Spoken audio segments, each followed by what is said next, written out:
आदाब अर्ज़ है एडीएन उर्दू ख़बरनामे में आपका खैर मक़दम।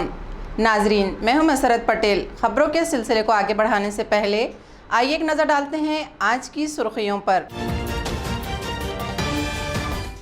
अगले 15 दिनों में 3 लाख शहरियों को लगाए जाएंगे टीके। कारपोरेशन ने 115 टीका सेंटर शुरू करने का किया ऐलान। लॉकडाउन की वजह से शहर में अतिया खून कैंप का सिलसिला बंद। घाटी अस्पताल के ब्लड बैंक में खून की शदीद किल्लत, मरीजों की जान खतरे में। और लॉकडाउन में दुकानें बंद, कारोबार ठप, लेकिन पुलिस की ढील से सड़कों पर जारी रही जबरदस्त हलचल। और अब खबरें तफसील से। कोरोना पर काबू पाने के लिए इंतजामिया टीका अंदाजी मुहिम पर जोर लगा रही है। एडीएन से बात करते हुए हेल्थ ऑफिसर डॉक्टर राठौड़कर ने कहा कि अगले 15 दिनों में 3 लाख शहरियान को टीके लगाए जाएंगे, जिसके लिए हर वार्ड में टीका सेंटर कायम किया जा रहा है। कोरोना पर काबू पाने के लिए इंतजामिया अब टीका अंदाजी मुहिम पर जोर दे रहा है। कारगुजार municipal health officer doctor Balkrishna Rathodkar ने एडीएन से बात करते हुए बताया कि शहर के 45 सरकारी और निजी अस्पतालों में टीके दिए जा रहे हैं। जिला कलेक्टर ने म्युनिसिपल कारपोरेशन को हिदायत की है कि शहर में टीका अंदाजी की रफ्तार बढ़ाई जाए। इनकी इस हिदायत पर शहर में 115 नए टीका सेंटर कायम किए जा रहे हैं। हर वार्ड में एक टीका सेंटर कायम किया जाएगा। कारपोरेशन ने आइंदा 15 दिनों में 3 लाख शहरियान यानी 30% शहरियान को टीका लगाने का निशाना रखा है। 45 साल से ज्यादा उम्र वाले तमाम अफराद को ये टीके दिए जाएंगे। हर सेंटर पर तिब्बी अमले में नर्स, अटेंडेंट, पुलिस और वार्ड बॉय तैनात रहेंगे। उन्होंने शहरियान से टीके लगाने की अपील की है।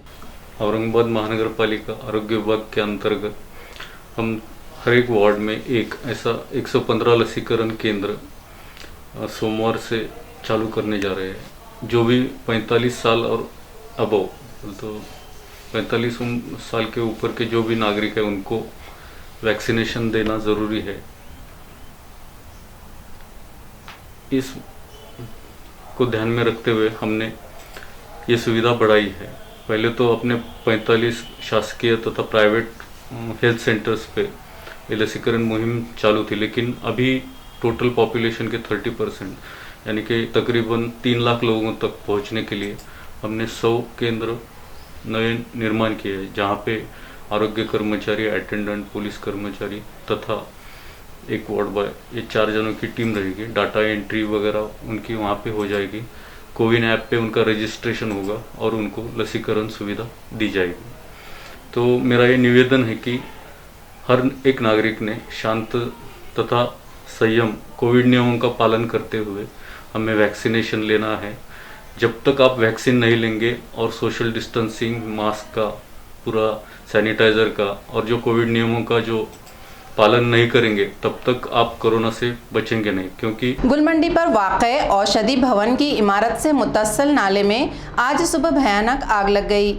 इस वाक़े की वजह से यहाँ के साकिनीन में औषधि भवन के खिलाफ जबरदस्त नाराजगी पाई जा रही है। गुलमंडी शहर का मसरूफ तरीन कारोबारी इलाका है। यहाँ एक कदीम नाला बहता था जो अब तकरीबन एक गहरी नाली की शक्ल इख्तियार कर चुका है। औषधि भवन के पीछे ये नाला काफी चौड़ा है, लेकिन इस जगह पानी बहता कहीं नजर नहीं आता। ये पूरा नाला कचरे से लबालब भरा रहता है। यहाँ के साकिनीन का कहना है कि औषधि भवन में दवाओं के व्यापारी अपना सारा कचरा नाले में डालते हैं। औषधि भवन की यहाँ मौजूदगी पर ही लोगों को एतराज है। 5 साल पहले म्युनिसिपल कमिश्नर ने औषधि भवन को अदालत के हुक्म पर सील भी कर दिया था। डीलरों को कारोबार बंद करने के लिए 15 दिन की मोहलत भी दी गई थी, लेकिन इसके बाद ये मामला ठंडा हो गया। आज सुबह यहाँ नाले के कचरे में भयानक आग लग गई, जिसे बुझाने के लिए फायर ब्रिगेड को घंटों जद्दोजहद करनी पड़ी। ये आग औषधि भवन के नीचे नाले में भी फैल गई थी, जिसके बाद यहाँ लोगों में खौफ का माहौल देखा गया। साकिनीन ने म्युनिसिपल इंतजामिया से औषधि भवन के खिलाफ फौरी कार्रवाई करने का भी मुतालबा किया है। की कचरा साचल्यामुळे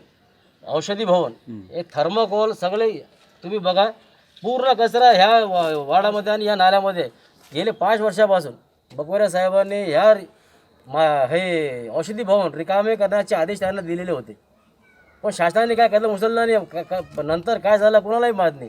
वारंवार मला सांगतोय की हे पूर्ण वाड्याची जबाबदारी यांची आहे।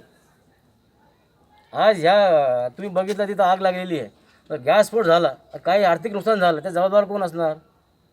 औषधी भवनचं काही रिकामी, यांचं काही संबंध नाही. नाले साफसफाई होत नाही. नाले साफसफाई केल्यामुळे मुंबईची पार्टी आली होती, त्यांनी पण नाले साफसफाई केली नाही. अर्धवट काम सोडून जातं, पूर्ण कसं नाल्यामध्ये तसंच सारखं जातं. तर आम्हाला शासनाकडे हेच विनंती आहे की तुम्ही मान्यवर आयुक्त साहेब आमच्याकडे लक्ष द्या. आम्ही तेच आंदोलन करू. बकोरिया साहेबांनी या बिल्डिंगला 8 दिवस सील लागला होता. कोर्टाचा आदेश होता, कोर्टाने आदेश दिला होता हे रिकामी करा म्हणून. आजपर्यंत रिकामी झालेली नाही. तर आयुक्त साहेबांना विनंती आहे की असं काहीतरी मार्ग काढावा आणि आम्हाला हे दलिंदीपासून सुटका द्यावी. फोटो वगैरे मी व्हॉट्सअप केलेले आहे. त्यांना मी टेक्स्ट मेसेज केला होता की औषधी भवनच्या पाठीमागे घाण साचलेली, साहेब तुम्ही ते लक्ष द्या. तर त्यांनी मला ओके म्हणून मेसेज केला होता. आणि मी आज पुन्हा आयुक्त साहेबांना फोन केला होता, पण त्यांनी काही रिसीव्ह नाही केलं.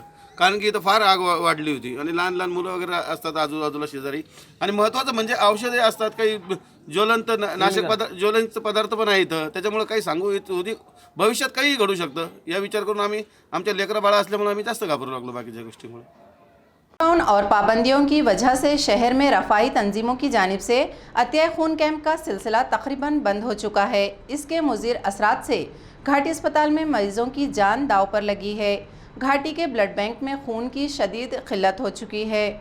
सख्त पाबंदियों और लॉकडाउन के मुज़िर असरात अब सामने आ रहे हैं. घाटी अस्पताल के ब्लड बैंक में अब सिर्फ एक दिन की जरूरत के मुताबिक खून का जखीरा बाकी रह गया. घाटी अस्पताल इलाज व मुआलजे का सबसे बड़ा मरकज है. यहाँ हमेशा ही खून की शदीद जरूरत होती है. शहर में काम करने वाले NGOs की जानिब से चलाए जाने वाले ब्लड डोनेट कैंप के जरिए यहाँ भारी मिकदार में खून जमा होता है. लेकिन सख्त पाबंदियों और लॉकडाउन की वजह से ज्यादातर तंजीमें और इदारे इमदादी कामों में मसरूफ हैं, जिसकी वजह से घाटी अस्पताल को खून की सप्लाई का एक बड़ा जरिया अब तकरीबन मसदूद हो चुका है. जबकि वबा के चलते घाटी में मरीजों की तादाद काफी बढ़ चुकी है. खून की जरूरत भी बढ़ती जा रही है. इन हालात में घाटी इंतजामिया के सामने खून का एक नया मसला खड़ा हो गया. अगर यहाँ फौरी तौर पर खून का इंतजाम नहीं हुआ तो घाटी में जेरे इलाज मरीजों को खून न मिलने की वजह से जान जाने का खतरा हो सकता है. घाटी इंतजामिया की जानिब से इमदादी तंजीमों से अपील की जा रही है कि वो आगे बढ़कर ब्लड डोनेट कैंप मुनाकिद करें ताकि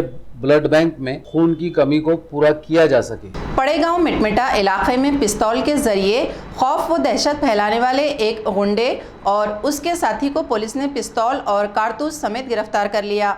ये कार्रवाई स्पेशल स्क्वाड ने अंजाम दी. पुलिस को यह इत्तला मिली थी कि अंसार कॉलोनी पड़ेगांव के साकिन किरण गंगाव ने और इसके साथी योगेश साबड़े के पास देसी पिस्तौल और कारतूस हैं. गंगाव ने प्लाटिंग का कारोबार करता है. ऐसी शिकायतें भी मिली थी कि वो इलाके के लोगों को पिस्तौल दिखाकर धमकाता है. पुलिस इस पर नजर रखे हुए थी. गुज़िश्ता रोज ये दोनों पिस्तौल लेकर घर से बाहर निकले. इसी वक्त API राहुल रोड़े, कांस्टेबल सैयद शकील, इमरान पठान, मनोज विखनकर, विनोद पवार और आड़े ने गंगाव ने और साबड़े को पकड़ लिया. तलाशी लेने पर इनके पास से देसी पिस्तौल, 3 जिंदा कारतूस और इस्तेमाल शुदा 5 कारतूस के खौल पुलिस के हाथ लगे. पुलिस ने इन्हें गिरफ्तार कर लिया. इस मामले में मजीद तहकीकात जारी है. खबरें और भी हैं, लेकिन एक छोटे से वक्फे के बाद जल्द हाजिर होते हैं. आप देखते रहिए ADN उर्दू न्यूज़.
शहरियान औरंगाबाद के लिए एक नई खुशखबरी।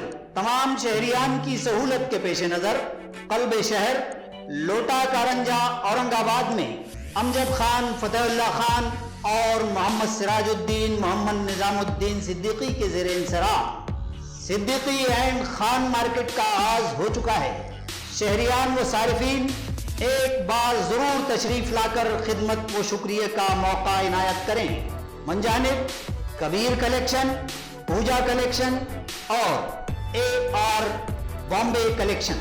हमारा पता सिद्दीकी एंड खान मार्केट, लोटा कारंजा, औरंगाबाद।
वक्फे के बाद आपका दोबारा इस्तकबाल है। लॉकडाउन की वजह से आज भी दुकानें बंद और कारोबार ठप रहे, लेकिन सड़कों पर बड़ी तादाद में गाड़ियां दौड़ती रही। ख़ास बात ये थी कि सख्त लॉकडाउन में इस हलचल को रोकने के लिए पुलिस ने भी कोई दिलचस्पी नहीं दिखाई। कहर बरपा रही कोरोना वबा पर काबू पाने के लिए मास्क, सोशल डिस्टेंस जैसी एहतियात के साथ लॉकडाउन जैसे सख्त कदम उठाए गए। इंतजामिया ने मास्क न पहनने, सोशल डिस्टेंस न रखने और कर्फ्यू में बिला ज़रूरत घर से निकलने को जुर्म करार दे दिया। वबाई कानून नाफिज कर दिया गया। उसे नाफिज करने की जिम्मेदारी पुलिस और शहर व ज़िला इंतजामिया को सौंपी गई। लेकिन पुलिस हो या इंतजामिया, इनके कौल व फेल में तजाद से ये शुबा पैदा होता है कि क्या वाकई इंतजामिया और उसके माविन इदारे कोरोना को ख़त्म करने के लिए संजीदा हैं या फिर कोरोना के नाम पर कोई भयानक खेल खेला जा रहा है। जुज़वी लॉकडाउन में शनिचर और इतवार को मुकम्मल लॉकडाउन नाफिज है, लेकिन कल शनिचर और आज इतवार को शहर की सड़कों और रिहायशी इलाकों में काफ़ी हलचल नजर आई। गुज़िश्ता महीने जब कोरोना की वबा एक बार फिर तबाही मचाने लगी, मरीजों की तादाद बढ़ने लगी, इंतजामिया ने शहर पर पाबंदियों का शिकंजा इंतहाई सख्ती से कसना शुरू कर दिया। लाजमी खिदमत के अलावा तमाम कारोबार, दुकानें और बाजार बंद कर दिए गए। वक्त गुजरने के साथ वबा मजीद खौफनाक रुख अख्तियार करती गई। उसे देखते हुए इंतजामिया ने 10 दिन के कर्फ्यू का ऐलान किया, लेकिन पाबंदियों से तंग आ चुके शहरियान के कड़े तेवर देखते ही इंतजामिया के तेवर नरम पड़ गए। अब जुज़वी लॉकडाउन के जरिए कोरोना से मुकाबला जारी है, लेकिन जुज़वी लॉकडाउन के निफाज में इंतजामिया के ढीलेपन से ऐसा लगता है कि अब इंतजामिया ने लॉकडाउन के खिलाफ जंग में सिर्फ कारोबारी इदारों, दुकानों और बाजारों पर ताले लगाने तक महदूद कर दी है। कल की तरह आज भी शहर की सड़कों पर हलचल काफी बड़ी हुई नजर आई, लेकिन सड़कों पर तैनात पुलिस के जवान गायब नजर आए। पुलिस पेट्रोलिंग की गाड़ियां भी इक्का दुक्का ही दिखाई दी। पुलिस अब लॉकडाउन पर अमल के लिए सिर्फ रातों में ही सख्ती करती नजर आ रही है। इंतजामिया और पुलिस के ढीलेपन से साफ नजर आ रहा है कि पूरी दुनिया को हलाकत में डालने वाली खौफनाक वबा को खत्म करने में इंतजामिया कितना संजीदा है। इधर गुज़िश्ता रात देर गए जिला कलेक्टर ने जुज़वी लॉकडाउन के जिमन में नया हुक्म जारी करते हुए उसे 15 अप्रैल से बढ़ाकर 30 अप्रैल तक नाफिज करने का ऐलान किया। एक और इत्तला के मुताबिक म्युनिसिपल एडमिनिस्ट्रेटर आस्तिक कुमार पांडे के कोरोना से मुतासिर होने की इत्तला मिली है। फिलहाल वो होम क्वारंटाइन में हैं। खुलदाबाद के कायदीन से मुलाकात के बाद जिला कलेक्टर सुनील चौहान ने यहां के सरकारी दवाखाने में तमाम सहूलतें फौरी फराहम करने की हिदायत जारी की। जिला कलेक्टर सुनील चौहान ने खुल्दाबाद दौरे के मौके पर यहाँ के सरकर्दा मकामी कायदीन से मुलाकात। इस मौके पर उन्होंने कायदीन से अपील की कि वो कोरोना के खिलाफ जारी जद्दोजहद में इंतजामिया का ताउन करें, कोरोना वबा से मुताल्लिक अवामी बेदारी पैदा करें, टेस्टिंग की रफ्तार बढ़ाई जाए और टीके से मुताल्लिक लोगों की गलतफहमियों को दूर करने की कोशिश करें। इस मौके पर सदर बल्दिया एडवोकेट SM कमर, साबिक सदर बल्दिया व काउंसलर एडवोकेट कैसरुद्दीन, काउंसलर मुनीबुद्दीन, सदर हद्द कला फजीलत अहमद, सदर खुर्द शरफुद्दीन, प्रोफेसर शेख हसनुद्दीन वगैरह ने जिला कलेक्टर को बताया कि खुल्दाबाद में शहरियान एहतियाती तदाबीर पर पूरी तरह अमल करते हैं। लोगों में इस वबा के ताल्लुक से काफी बेदारी है। लोग अज खुद टेस्ट करवाते हैं, लेकिन यहाँ सरकारी अस्पताल में बुनियादी सहूलतों का फुकदान है, सफाई पर कोई ध्यान नहीं दिया जाता, अमले की भी कमी है और डॉक्टर्स भी वक्त पर मौजूद नहीं रहते। इनकी शिकायत पर जिला कलेक्टर ने सरकारी दवाखाने का मुआयना किया और मुतल्लिका अफसरान को फौरी शिकायत को दूर करने की हिदायत। जिला कलेक्टर के हमरा तहसीलदार सुरेंद्र देशमुख, चीफ ऑफिसर संतोष आगड़े, GDO Sitaram Mehtre, police inspector और सरकारी अमला मौजूद था। सिद्धार्थ गार्डन के चिड़ियाघर में नायाब नस्ल के सफ़ेद शेरों की तादाद में इजाफा हुआ है। यहाँ सफ़ेद शेरनी भक्ति ने 2 सफ़ेद शेरों को जन्म दिया। इस तरह यहाँ अब सफ़ेद शेरों की तादाद 5 हो चुकी है। सिद्धार्थ गार्डन के चिड़ियाघर में सफेद शेरनी भक्ति ने 2 सफेद शेरों को जन्म दिया। शनिचर की सुबह ये दोनों बच्चे पैदा हुए।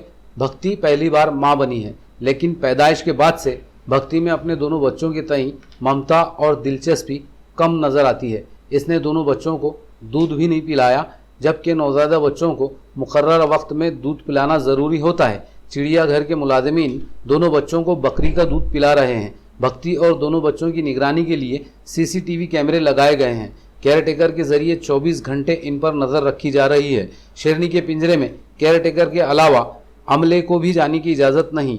इससे पहले सिद्धार्थ गार्डन के चिड़ियाघर में एक नर और 2 मादा समेत 3 सफ़ेद शेर के बच्चे पैदा हुए थे। अब इन बच्चों की पैदाइश के साथ यहाँ सफ़ेद शेरों की तादाद 5 हो चुकी है, जबकि रिवायती पीले रंग के शेरों की तादाद 11 है। चिड़ियाघर के डायरेक्टर विजय पाटिल ने बताया कि चिड़ियाघर का अमला और केयरटेकर नौज़ायदा बच्चों और उसकी मां की पूरी देखभाल कर रहे हैं। लॉकडाउन में शराब फरोशी के खिलाफ कार्रवाई करते हुए खुल्दाबाद पुलिस ने एक खातून समेत 2 अफराद को गिरफ्तार कर लिया।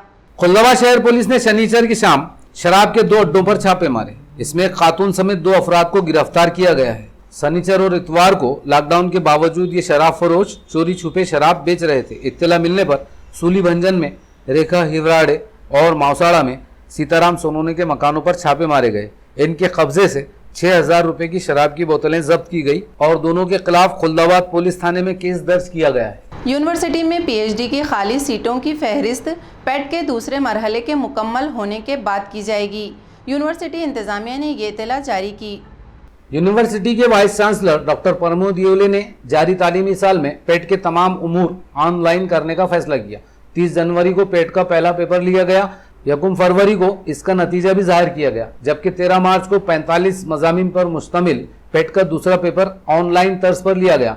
17 मार्च को इसका भी नतीजा जाहिर किया गया। इसके बाद पेट का दूसरा मरहला शुरू होने वाला था, लेकिन मैनेजमेंट काउंसिल की 24 मार्च को मुनक्कदा मीटिंग में PhD रिसर्चर और गाइड से मुताल्लिक कमेटी की रिपोर्ट मंजूर की गई, जिसके मुताबिक PhD रिसर्चर और गाइड की खाली सीट के लिए डाटा जमा करने का काम जारी है। इसके बाद यूनिवर्सिटी की वेबसाइट पर PhD रिसर्चर और गाइड की खाली सीटों की फहरिस्त जारी की जाएगी।